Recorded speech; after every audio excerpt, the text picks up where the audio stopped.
আসসালামু আলাইকুম। সংবাদে আপনাদের সবাইকে স্বাগতম জানাচ্ছি আমি নুসরাত। শুরুতেই সংবাদ শিরোনাম। ইন্না লিল্লাহ। মধ্যপ্রাচ্যে ছড়িয়ে পড়েছে তৃতীয় বিশ্বযুদ্ধ। চলছে হামলা পাল্টা হামলা।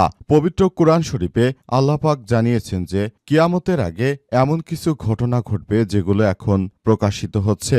পবিত্র কুরআন শরীফে আল্লাহ পাক জানিয়েছেন যে মোমেনরা তো তোমাদের ভাই, অতএব একে অপরের সঙ্গে বিরোধ দেখা দিলে তোমাদের ভাইদের মাঝে মীমাংসা করে দাও। আল্লাহ তাআলাকে ভয় করো, আশা করি তোমাদের জন্য তিনি দয়া করবেন।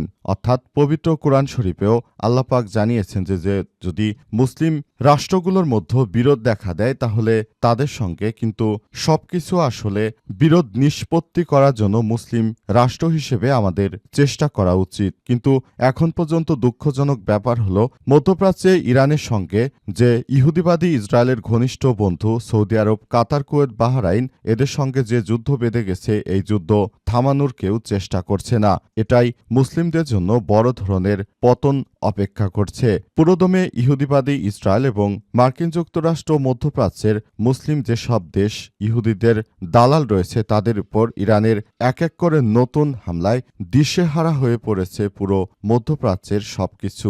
আর এই মুহূর্তে আমাদের হাতে এসে পৌঁছেছে যুদ্ধের সর্বশেষ গুরুত্বপূর্ণ সবথেকে তাজা আপডেট সংবাদ আপনাদের জানিয়ে দিব। প্রথমেই জানাবো আলহামদুলিল্লাহ, নতুন করে ইসরায়েলের দিকে ভয়াবহ ক্লাস্টার বোমা নিক্ষেপ করতে শুরু করেছে ইরান। আলহামদুলিল্লাহ, নতুন করে ইহুদিবাদী ইসরায়েলের বিমানবন্দর, বিভিন্ন নিরাপদ ঘাঁটি এবং অসংখ্য সামরিক চৌকি লক্ষ্য করে এবার নিষিদ্ধ ক্লাস্টার বোমা নিক্ষেপ করছে ইরান। এগুলো আয়রন ডোম দিয়ে ঠেকানো সম্ভব নয়। এর জানাবো আলহামদুলিল্লাহ, মার্কিন লক্ষ্যবস্তুতে হামলায় ইরানকে গোয়েন্দা তথ্য দিচ্ছে রাশিয়া, বলছে ওয়াশিংটন পোস্ট। মধ্যপ্রাচ্যে মার্কিন লক্ষ্যবস্তুতে হামলা চালাতে ইরানকে গোয়েন্দা তথ্য দিয়ে সহযোগিতা করছে রাশিয়া, এমন দাবি করেছে যুক্তরাষ্ট্রের প্রভাবশালী সংবাদ মাধ্যম ওয়াশিংটন পোস্ট। এজন্য ইরান এমন নিখুঁতভাবে হামলা চালাতে পারছে। ইরান রাশিয়ার সহযোগিতা পেয়ে বর্তমানে মধ্যপ্রাচ্যের সুপার পাওয়ার হিসেবে নিজেকে আত্মপ্রকাশ করেছে। এছাড়াও ইরানের পক্ষে রয়েছে চীন এবং রাশিয়া। এদিকে ইরানে গণতান্ত্রিক সরকার হবে নাকি ধর্মীয় নেতা হবে এ বিষয়ে আমার কোনো আপত্তি নেই। অবশেষে ইরানের হাতে মার খেয়ে জানালেন ডোনাল্ড ট্রাম্প। যুক্তরাষ্ট্রের প্রেসিডেন্ট ডোনাল্ড ট্রাম্প জানিয়েছেন যে মধ্যপ্রাচ্যে ইরানে কোন ধরনের সরকার আসবে সে বিষয়ে আমার কোনো আপত্তি নেই। এবার তিনি চরমভাবে মার খেয়ে আসলে তিনি এসব কথা বলছেন। জানাবো হরমুজ প্রণালীতে জাহাজ চলাচল নিয়ে ইরানের সঙ্গে চীনের আলোচনা। হরমুজ প্রণালী দিয়ে তেল এবং গ্যাসবাহী জাহাজের নিরাপদ চলাচল নিয়ে এবার চীনের প্রতিনিধি মধ্যপ্রাচ্যে আলাপ আলোচনার জন্য আসছে। এবং সর্বশেষ জানাবো ব্লু স্পারো মিসাইল দিয়ে ছুড়ে হত্যা করা হয় খামেনিকে।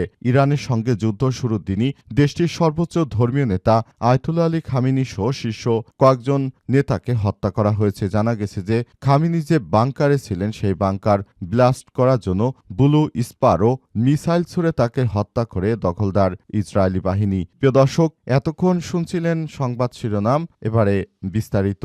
তবে তার আগে বন্ধুরা অনুরোধ থাকবে এই সংবাদটিতে একটি লাইক দিন। এই চ্যানেলে আপনি নতুন হয়ে থাকলে আমাদের সংবাদটি দেখতে দেখতে চ্যানেলটি সাবস্ক্রাইব করে রাখুন। কমেন্ট করে বন্ধুরা আপনার মূল্যবান মতামত জানিয়ে দিন আপনি বিশ্বের কোন দেশ থেকে বা বাংলাদেশের কোন স্থান থেকে আমাদের সংবাদটি দেখছেন এবং শুনছেন। আর বন্ধুরা, সংবাদটি আপনার সোশ্যাল মিডিয়া ফেসবুকে শেয়ার করে বন্ধুদেরও দেখার সুযোগ করে দিন। গাজা যুদ্ধে আপনি যদি নিরীহ ফিলিস্তিনিদের ভালোবেসে থাকেন কমেন্টে ইয়েস লিখে পুরো বিশ্বকে আমাদের এই সংবাদটি দেখার সুযোগ করে দিন। এবারে বিস্তারিত। নতুন করে ইসরায়েলে ক্ষেপণাস্ত্র হামলা শুরু করেছে ইরান। আলহামদুলিল্লাহ, ইরানের দিক থেকে নতুন করে ক্লাস্টার বোমা সমৃদ্ধ ক্ষেপণাস্ত্র হামলা শুরু করেছে ইরান। ইরানের পক্ষ থেকে মিসাইলের ঝাঁক পাঠানো হচ্ছে যুক্তরাষ্ট্রের দিকে।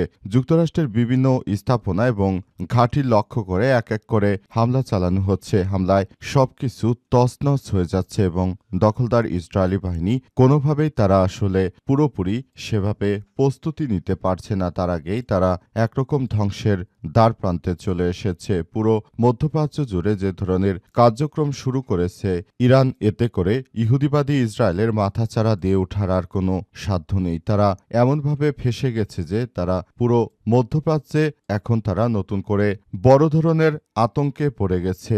ইহুদিবাদী ইসরায়েলের প্রধানমন্ত্রী বেঞ্জামিন নেতানিয়াহু তিনি এমনভাবে আসলে সবকিছু করার চেষ্টা করছিলেন যে তিনি হয়তো মনে করেছিলেন যে এই প্রক্রিয়া আমরা খুব সহজেই জিতে যাব। জার্মানির এক সাংবাদিক তিনি দখলদার ইসরায়েলে গিয়েছিলেন এবং ইসরায়েলে গিয়ে তিনি মূলত এমন কিছু দেখতে পেয়েছেন যে তিনি এখন সেসব বিষয় নিয়ে পুরো বিশ্বের সামনে মুখ খুলতে শুরু করেছেন। তিনি জানিয়েছেন যে যখন আমি জার্মানিতে গিয়েছিলাম তখন মূলত আমার অভিজ্ঞতা থেকে দেখতে পেয়েছি যে জার্মানির সে সাংবাদিক জানিয়েছেন যে ইসরায়েল একরকম ধ্বংসের দ্বার প্রান্তে চলে গেছে। তবে ইসরায়েল কোনো কিছু আমাদেরকে ভিডিও করতে দেয়নি, সুতরাং আমরা এসব কিছু জনগণের সামনে উপস্থাপন করতে পারলাম না। কিন্তু প্রকৃতপক্ষে সবকিছু এতটাই ধ্বংসপ্রাপ্ত হয়েছে যে আসলে কোনো কিছুই এখন আর নেই। সবকিছু একদম ধ্বংসের দ্বার প্রান্তে চলে এসেছে। পুরো মধ্যপ্রাচ্য জুড়ে এই কার্যক্রম আসলে সবকিছু করার মধ্য দিয়ে নতুন করে এখন থেকেই সবকিছু করা হচ্ছে। মার্কিন লক্ষ্যবস্তুতে হামলায় ইরানকে গোয়েন্দা তথ্য দিচ্ছে রাশিয়া, ওয়াশিংটন পোস্টের প্রতিবেদন।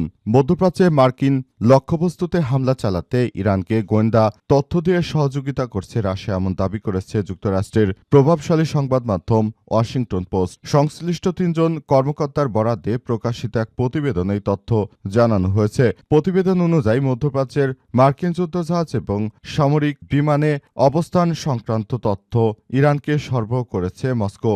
এর মাধ্যমে সম্ভাব্য মার্কিন লক্ষ্যবস্তু শনাক্ত করতে তেহরানকে সহায়তা করছে বলে দাবি করা হয়েছে ওই প্রতিবেদনে। তবে রাশিয়া ঠিক কতটা পরিমাণ ইরানকে সহায়তা করছে সে বিষয়ে এখনো স্পষ্ট কোনো তথ্য জানা যায়নি বলে জানিয়েছে ওয়াশিংটন পোস্ট। প্রতিবেদনে বলা হয়েছে যে গত শনিবার যুক্তরাষ্ট্র এবং ইসরায়েল তেহরানের বিরুদ্ধে হামলা শুরু করার পর ইরানের সামরিক বাহিনী মার্কিন লক্ষ্যবস্তু শনাক্ত করার সক্ষমতা কিছুটা কমে গেছে।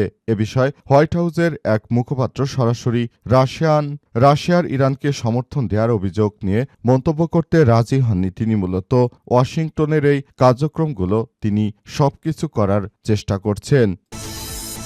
ইরানকে গণতান্ত্রিক হবে কিনা নেতৃত্বে ধর্মীয় নেতা এলেও আপত্তি নেই বললেন ডোনাল্ড ট্রাম্প। এখন ইরানে এক এক করে দখলদার ইসরায়েলি বাহিনী এবং মার্কিন যুক্তরাষ্ট্র এতটাই মার খেয়েছে যে যুক্তরাষ্ট্রের প্রেসিডেন্ট ডোনাল্ড ট্রাম্প তিনি দাবি করেছেন যে আমরা আসলে এমনভাবেই হেরে যাচ্ছি।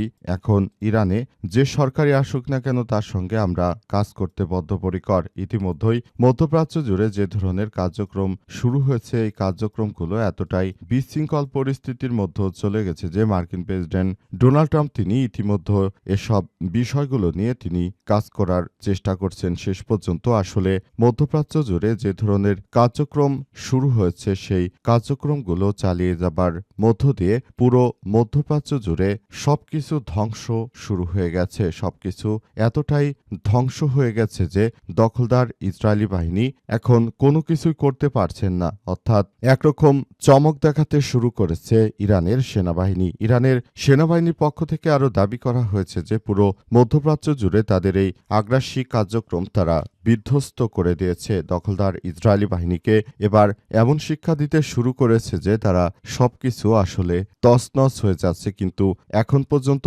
মার্কিন যুক্তরাষ্ট্রকে কোনো কিছুই করার আগেই তারা আসলে কোনো কিছুই সফল হতে পারেনি। এটি মার্কিন যুক্তরাষ্ট্রের জন্য বড় পতন। হরমুজ প্রণালীতে জাহাজ চলাচল নিয়ে ইরানের সঙ্গে চীনের আলোচনা। হরমুজ প্রণালীতে তেল এবং গ্যাসবাহী জাহাজের নিরাপদ চলাচল নিশ্চিত করতে ইরানের সঙ্গে আলোচনা করছে চীন। যুক্তরাষ্ট্র এবং ইসরায়েলের সঙ্গে ইরানের চলমান যুদ্ধের প্রেক্ষাপটে এই গুরুত্বপূর্ণ নৌপথ প্রায় অচল হয়ে পড়ায় বৈশ্বিক জ্বালানি সরবরাহ বড় ধরনের উদ্বেগ তৈরি হয়েছে। খবর রয়টার্সের। কূটনৈতিক সূত্রের বরাতে রয়টার্স জানিয়েছে যে চীন চায় যে তাদের তেলবাহী জাহাজ এবং কাতারের তরলীকৃত গ্যাস এলএনজি বহনকারী জাহাজগুলো হরমুজ প্রণালী দিয়ে নিরাপদভাবে চলাচল করতে পারে। চীন মধ্যপ্রাচ্যের জ্বালানির উপর ব্যাপকভাবে নির্ভরশীল এবং দেশটি প্রায় ৪৫% তেল এই হরমুজ প্রণালী দিয়েই আসে। যুদ্ধ শুরুর পর থেকে ইরানের পদক্ষেপ হরমুজ প্রণালী দিয়ে জাহাজ চলাচল প্রায় স্থবির হয়ে পড়েছে, ফলে বৈশ্বিক মোট তেল ও তরলীকৃত প্রাকৃতিক গ্যাস সরবরাহ প্রায় ১/৫ ঝুঁকির মুখে পড়েছে। জাহাজ ট্র্যাকিং ডেটা অনুযায়ী আয়রন মেইডেন নামে একটি জাহাজ সম্প্রতি হরমুজ প্রণালী অতিক্রম করেছে। জাহাজটি পার হওয়ার আগে তার সংকেতে চায়না ওনার হিসেবে পরিচয় পরিবর্তন করে। তবে বাজার স্থিতি ফেরাতে আরও অনেক জাহাজ চলাচল প্রয়োজন হবে বলে বিশ্লেষকরা জানিয়েছেন। ইতিমধ্যেই হরমুজ প্রণালী বন্ধ করে দেয় মার্কিন যুক্তরাষ্ট্র ও ইহুদিবাদী ইসরায়েল, তারা চরম বিপাকে পড়েছে। পাশাপাশি এই দক্ষিণের দেশ বাংলাদেশও এই সমস্যার মধ্যে পড়েছে।